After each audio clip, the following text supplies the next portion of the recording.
올해로 92세가 난 창업주 트렛 캐티라고 한 할아버지가 지금도 왕성하게 그의 성경적인 경영 철학을 고수하고 있는 그런 식당입니다.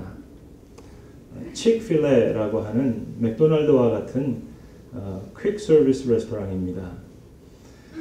치킨 샌드위치, 그러니까 닭으로 만드는 그런 샌드위치를 파는 그런 식당입니다. 재미있는 것은 그 치킨을 파는 회사인데 젖소를 기업 홍보로 사용합니다. 그래서 종업원들이 다 젖소 복장을 하고 젖소 모자를 쓰고 젖소로 만든 인형을 가지고 이제 어린 손님이 들어와도 젖소로 만든 기념품을 주면서 고맙다고 인사합니다.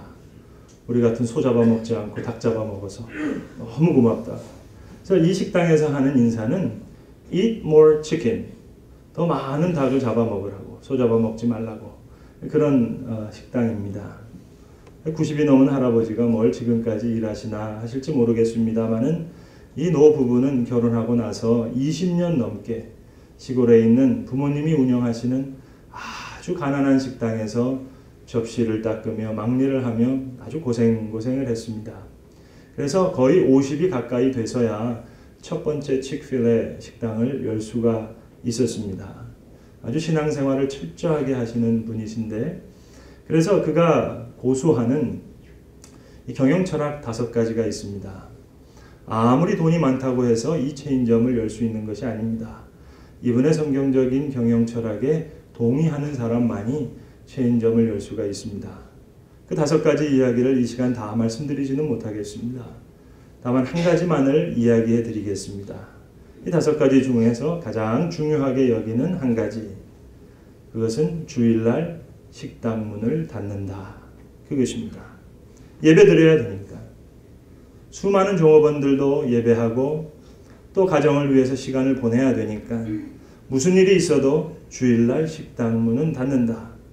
그래서 지금도 매주일 미국 전역에 흩어져 있는 1,500개가 넘는 이 칙필레 식당은 철저하게 문을 닫습니다.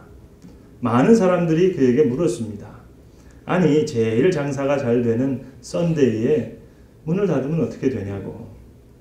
이 회사는 동종업계에서 영업시간당 그리고 영업면적당 제일 효율이 높은 그런 기업입니다. 매년 매출이 1년 매출이 무려 4조 2천억 원입니다. 지금까지 팔린 치킨 샌드위치를 일렬로 세우면 지구 한 바퀴를 돌고도 남는 기업입니다. 이분이 하시는 이야기 이제 한번 들어보시겠습니까? 작년에 이분이 출간한 책이 있습니다. 그 책 제목은 이렇습니다. Wealth, is it worth it? 재산과 부, 그것은 과연 값어치가 있는 것입니까? 그는 말합니다. 보이는 세계가 있고 보이지 않는 세계가 있다고 말입니다. 그래서 이 식당에서는 우리 보통 뭐 KFC나 맥도날드 가면 애들 키즈밀을 시키면 아이들한테 만화 캐릭터 같은 그런 선물을 주지 않습니까? 근데 이 식당에는 가면은 시계 같은 선물을 줍니다. 젖소로 만든 시계 하면서 좋은 문구를 줍니다. 시간은 아주 소중한 거라고 말입니다. 자, 그래서 이분이 자랑하는 것은 이것입니다. 1년 4조가 넘는 매출이 아니라 이 종업원들을 위해서 여러 가지로 애를 씁니다. 종업원들이 어떻게 하면 예배를 더 잘 드릴 수 있을까? 어떻게 하면 더 많은 시간 가정을 위해서 사랑할 수 있을까? 그래서 10만 4천 넘는 그 종업원의 가구 중에서 매년 평균 2가정 이하가 이혼한다는 겁니다.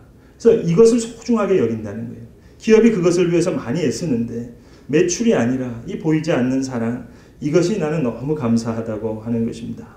오늘 성경 말씀에도 보이는 것은 잠깐이요 보이지 않는 것은 영원하다 얘기했습니다. 이 트렛 캐티, 올해 92살 먹은 할아버지는 오늘도 이렇게 얘기하고 있습니다. 나는 평생 닭가슴살, 치킨 브레스트, 그리고 닭다리살, 치킨 사이, 이거 만지면서 평생 살았지만 my heart, 내 영과 내 마음은 늘 하늘을 향해 열려 있었습니다. It's not about chicken breast or chicken thigh. It's all about my heart to glorify God. 내 영혼, 내 마음, 하나님께 영광 돌리고자 하는 이 보이지 않는 내 믿음, 내 신앙, 그것만이 오직 값어치가 있는 것이라고 그는 오늘도 이야기하고 있습니다. 오늘 성경 본문은 이렇게 시작합니다. 그러므로 우리가 낙심치 아니하노니 우리의 겉사람은 낡아지나 우리의 속사람은 날로 새롭도다. 육체적인 세계와 영적인 세계가 있다는 얘기입니다. 육체의 쾌락을 생각하면서도 영적인 행복을 생각하지 못하는데 바로 우리의 불행의 시작이 있습니다. 육체의 행복이 어찌 육체에서 올 수 있겠습니까? 그 전에 도덕적인 행복이 있고 영적인 행복이 있는 것을 모르고 있습니다. 육체의 행복이 별도로 존재할 수 있다고 생각하는 그런 물질적인 생각 때문에 우리의 생이 망가지고 있습니다. 간간히 결혼을 할 때 보면 그런 일이 많습니다. 옛날에는 그저 사람 하나 보고 사람이 좋아서 그런 이야기를 우리가 많이 들었습니다. 근데 요즘에는 그런 이야기 듣기 어렵습니다. 우선은 돈입니다.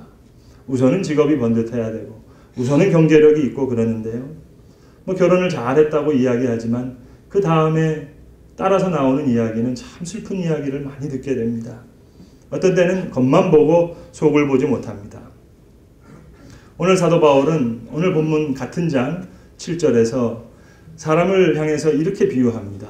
질그릇이라고 말입니다. 질그릇 속에 보화가 감추어 있는 것으로 그렇게 사람을 비유하고 있습니다. 사람, 질그릇, 이건 흙덩어리입니다. 어디까지나 흙덩어리지만 그 안에 보화가 있음으로 해서 의미가 있습니다. 속은 없는데 겉이 있다고 무슨 소용이 있겠습니까?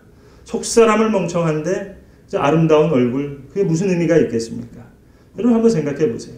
겉을 가꾸는 거는요, 금방 가꿀 수 있습니다. 수술 몇 번 하면 될 수 있을지 모르겠습니다. 그러나 교양, 그 인품, 그건 시간이 오래 걸리는 것입니다. 속은 없고, 속이 있고 겉이 있는 것인데, 속은 생각하지 못하고 그저 겉만 생각했더란 말입니다. 거칠에만 생각했어요. 대개의 경우 보면 집이 그렇습니다. 저 서양 사람들의 집하고 우리나라 사람들 집을 비교해 보면 아무래도 우리네 집은 좀 거칠애가 많습니다. 서양 사람들의 집은 겉에서 보면 그저 볼품이 없는 것 같은데 안에 들어가서 보면 꽤 괜찮더라고요. 우리 너무 거칠애, 이 허례의식 여기 따라가는 가운데 사실 내실을 잃어버렸다 하는 그런 이야기입니다. 또 한 가지 우리가 생각해야 될 것이 있습니다. 무너지는 것이 있고 쇠하는 것이 있는가 하면 세워지는 것이 있습니다. 잃어버릴 때 얻어지는 것이 있습니다. 또 동시에 얻을 때 얻는 것만 있는 게 아닙니다. 분명히 잃어버리는 게 있습니다. 자, 잃어버릴 때 얻는 것이 있고 또 얻을 때 잃어버리는 것이 있다 이렇게 생각해야 될 텐데 우리는 잃어버릴 때 잃어버린 것만 생각하고 얻을 때 얻는 것만 생각합니다. 가령 생각해 봅시다. 어떤 사람 물질을 잃었습니다. 그러나 그 일로 인해 고귀한 지혜를 얻는 것을 봅니다. 어떤 사람은 건강을 잃어버렸습니다. 그러나 모처럼 겸손한 인격을 얻는 것도 봅니다. 반대로 어떤 사람은 부와 명예를 얻었어요. 그러나 그것을 얻는 순간에 믿음을 잃어버리고 겸손과 진실도 잃어버리는 걸 봅니다. 자, 잃어버리는 것 같지만 엄청난 것을 얻는다 하는 것을 잊어버리지 말아야 되겠습니다. 또한 얻을 때 얻는 것만이 아니라 잃어버릴 수 있는 것이 있다. 그것 역시 유의해서 조심해야 되겠습니다. 이것이 그리스도인답게 생각하는 시간인 줄로 압니다. 오늘 본문에 낙심하지 말라 하는 얘기가 나옵니다. 기독교는 고통의 현실을 인정합니다. 성경은 분명히 고통이 있다는 것을 인정하고 있습니다. 그러나 낙심은 금물입니다. 오늘 특별히 성경에는 이 고난이 무의미하지 않다는 이야기를 몇 가지로 설명합니다. 그 첫 번째가 새 사람이 있다 하는 것입니다. 속 사람이 있다는 것입니다. 겉사람은 낡아지나 속 사람은 날로 새롭다. 이 속 사람 가만히 생각하면 참 묘합니다. 저는 총각 때 목사 안수를 받았습니다. 그래서 제가 이제 안수 받고 섬기던 교회가 이렇게 예배당이 있는데 예배당 문에 출구가 5개가 있었습니다. 그래서 뒤에 하나가 있고 양 옆으로 2개씩 있었는데 근데 본교회는 좀 불편하시죠. 출입구가 하나니까 목사가 딱 지키고 섰으니까 어디로 나가시기가 힘드신데, 그 교회는 대개 이게 출구가 5개가 있으니까 대개의 경우 이렇게 젊은 분들은 양 옆으로 출구로 이렇게 나가시고, 그 교회 상록회라고 해서 연세가 많이 드신 할머니 할아버지를 모이시는 모임이 계셨는데, 주로 이 상록회 회원 되시는 분들이 복도에 쭉 서서 뒤에 있는 이 목사를 향해서 인사하고 악수하고 그렇게들 이렇게 나가시더라고요. 근데 그 중에서 80이 넘으시고 허리가 다 구부러진 할머니 한 분이 계시는데, 이렇게 악수할 때 이거 쑥스러워하세요. 그러면 그 할머니 할아버지들 중에서 이렇게 농담으로 이 권사님을 놀리십니다. 지금 총각 목사님하고 악수하느라고 너무 부끄러워한다고. 근데 그 말을 듣고 한번 진짜 보니까 이 권사님 얼굴이 빨개지는 거예요. 그래서 제가, 권사님 왜 얼굴이 빨개지세요? 그랬더니 이 권사님 하는 대답이, 내가 나이는 이렇게 먹었지만 내 마음은 20살 때와 똑같다고 그러시더라고요. 그러니까 이 젊은 남자가 손을 놔봐주니까 이 아가씨가 얼굴이 빨개지신 거예요. 여러분, 이걸 꼭 이상하다고 생각해야 되겠습니까? 우리의 속은 늙지 않습니다. 거울만 안 보면 몰라요. 속은 날로 새로운 거예요. 매일매일 새로워집니다. 속은 안 늙습니다. 우리의 영혼은 계속 새로워지는 거예요. 역설적인 진리입니다. 겉사람은 후패하나 속사람은 날로 새롭도다. 의학적으로, 생리학적으로 말씀드리면 이 사람의 몸이라고 하는 것은 23살 때까지 그 성장이 이루어진다고 합니다. 그러니까 제가 이렇게 보니까 여기 앉아 계신 분들 99%는 다 늙으신 분밖에 안 계세요. 성가대에서도 지금 젊은 선생님들 계시지만 꼭 기억하세요. 이제 같이 늙어가는 거예요. 내리막길이에요. 23살 넘으면 이제 다 늙은 겁니다. 여러분, 우리는 다 늙어집니다. 점점 약해질 거예요. 그저 눈은 침침해질 것이고 귀는 어두워질 것입니다. 이제 숨이 차실 거예요. 점점 약해지실 거예요. 다리에도 힘이 빠지실 거예요. 계단 올라갈 때 힘드실 거예요. 분명히 육체는 늙습니다. 그러나 질적인 인간은 날로 날로 새로워지는 겁니다. 이것이 오늘 성경이 이야기하는 세 사람의 이치입니다. 고로 낙심할 것이 없습니다. 특별히 오늘 성경은 천국의 삶과 지금의 고통을 비교합니다. 장차 나타날 고통, 영광, 그리고 현재의 고통, 이 두 가지가 다 실제적인 것입니다. 그런데 이 둘을 비교하면서 이렇게 이야기합니다. 환난은 잠시뿐이요 영광은 영원한 것이라고. 현재의 환난은 가벼운 것이고 지극히 큰 영광은 중한 것이라고, 무거운 것이라고 그렇게 이야기합니다. 육체적이고 세상적인 거, 그 여러분 별것 아닙니다. 여러분 아무리 갖고 봐도 별것 없습니다. 죄송하지만 이 위에서 여러분 이렇게 보시면은요, 한국 사람들은 그저 감자같이 다 동글동글하게 생겨가지고요, 아무리 뭐 찍어 바르고 뭐 애를 쓰셔도 마구잡이로 골라도 그냥 똑같아요. 다 똑같다니까요.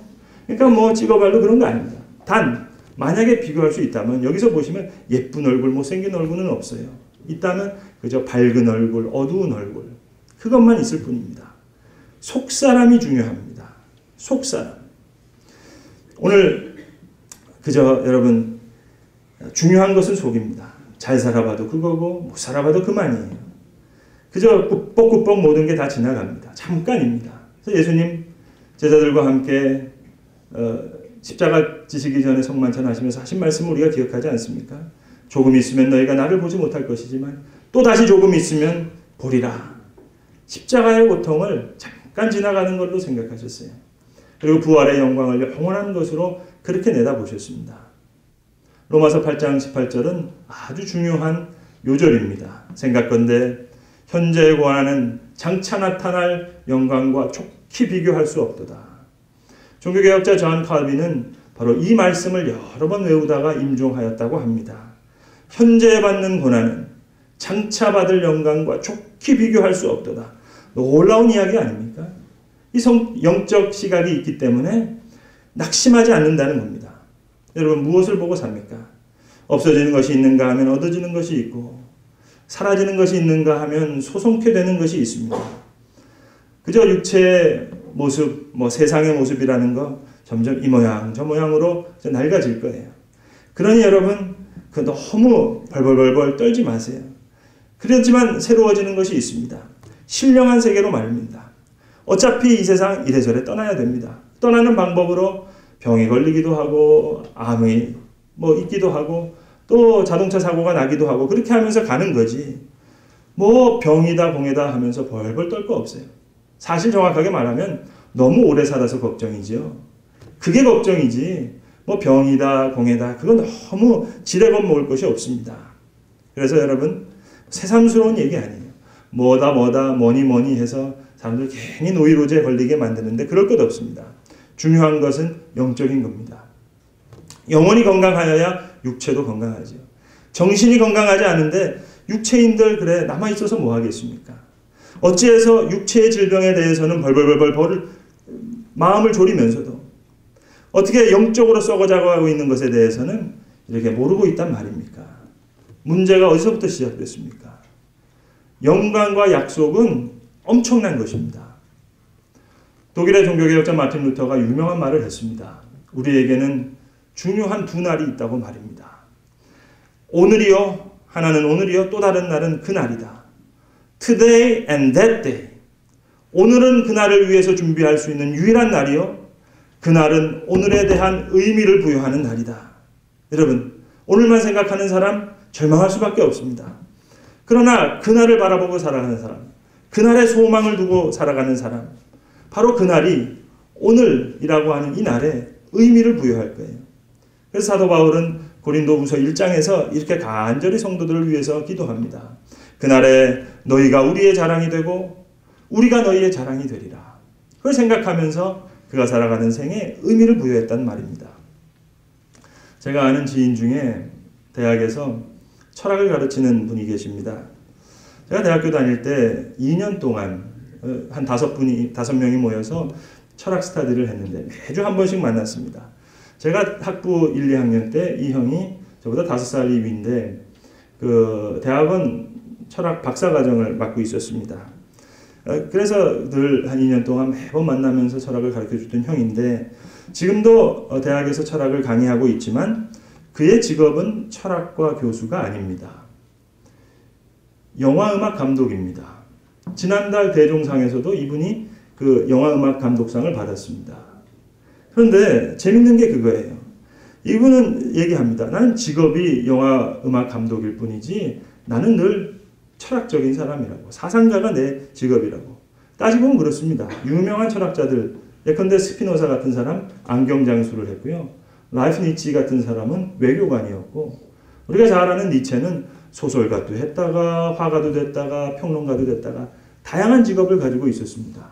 그래서 그는 이렇게 얘기해요. 아니, 내가 직업이 영화음악 감독이고 늘 나는 그저 사상가라고 철학가라고. 그래서 전문가들이 이분의 음악을 대해서 이렇게 평가합니다. 이분의 음악은 철학이 있다고 말입니다. 제가 지난 설날 그 명절 마지막 날에 아이를 데리고 과천에 투탕카멘 전시회를 한다고 해서 가봤더니 많은 사람들이 왔어요. 전시회가 많은데 전시회는 사람들이 복작복작하고 앉아서 있을 의자가 하나도 없어요.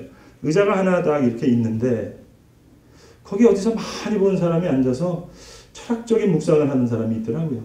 가만 보니까 그 형이에요. 여기 왜 앉아있냐 그랬더니 그 가족들이 와가지고 그렇게 하고 있다고. 근데 사람들은 지금 다 오디오 쓰고 저도 이렇게 보면서 다 이렇게 설명 듣고 있잖아요. 근데 거기 이제 앉아서 있는 거예요. 그래서 아니 왔으면은 이거 들으면서 열심히 공부해야지 왜 이렇게 앉아있냐고. 그랬더니 이분 대답하는 말이 그거예요. 책도 다 봤고 이미 이거에 대해서는 철학적으로 다 생각을 했다고. 그것도 그렇지. 여러분 파라오의 무덤에 그래 거기서 뭐가 선한 게 나오겠습니까? 다 모조품인데 또 진짜인 걸 본다 하더라도 그게 뭐가 있겠어요. 그래서 원래 그 철학과 학생들이 그렇거든요. 어디 MT를 가서 예를 들어서 아침 시간에 체조를 하잖아요. 그럼 철학과 학생들은 모여서 체조를 하는 것이 철학적으로 무슨 의미가 있나? 그 토론하고 앉아있다니까요. 그러니까 거기서 이렇게 앉아있더라고요. 그러면서 생각을 하는 거예요. 그때 제가 무릎을 쳤습니다. 그렇죠. 어떻게 음악도 말입니다. 죄송하지만 오선지에 그래 콩나물 대가리 그린다고 해서 음악이 될 수 있겠습니까? 철학을 알아야죠. 문학을 알아야죠. 그리고 역사도 알아야 되고 보이는 세계가 있고 보이지 않는 세계가 있습니다. 목회를 해도 스토리가 있어야 돼요. 철학이 있어야죠. 음악을 하더라도 철학이 있어야 되고 샌드위치를 하나를 팔더라도 철학이 있어야죠. 스토리가 있어야 됩니다. 보이지 않는 세계를 알아야 됩니다. 호주 시드니에 노숙자 거린이 한 명 있었습니다. 학교를 다녀본 적도 없었습니다. 아서 스테이스라고 하는 분이었는데 자기 이름 하나도 쓸 수 없는 사람이었습니다.